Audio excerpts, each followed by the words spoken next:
અમરેલીમાં કમોસમી વરસાદથી ખેડૂતોની નુકસાનીને લઈ હવે કોંગ્રેસ મેદાને ઉતરી છે। વડિયામાં પ્રદેશ કોંગ્રેસના પ્રતિક ધરણા કાર્યક્રમ યોજાયો। પરેશ ધાનાણી, પ્રતાપ દુધાત સહિતના કોંગ્રેસ નેતાઓ આ કાર્યક્રમમાં ખાસ હાજર રહ્યા। પ્રતિક ધરણા કાર્યક્રમમાં પરેશ ધાનાણીના આકરા શાબ્દિક પ્રહાર જોવા મળ્યા। 29,000 રૂપિયાની મગફળી પાણીમાં તણાઈ ગઈ, કોટા ફૂટી ગયા, પાથરા ગયા, ગયું કે નહીં?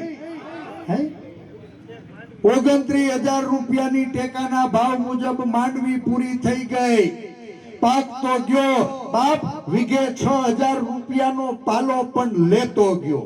એક રેલી યોજી મામલતદાર કચેરીમાં આવેદનપત્ર આપવામાં આવ્યું। બગડેલા પાકના નમૂના રજૂ કરીને કચેરીમાં અનોખો વિરોધ કરવામાં આવ્યો। એક વીઘે 17,235 રૂપિયાનો ખર્ચો, વીઘે 20 મણ જેટલી માંડવીના ઉતારા હતા એ આજે પાણીની અંદર તણાઈ ગયા, કોટા ફૂટી ગયા કે દાણા દબડાઈ ગયા।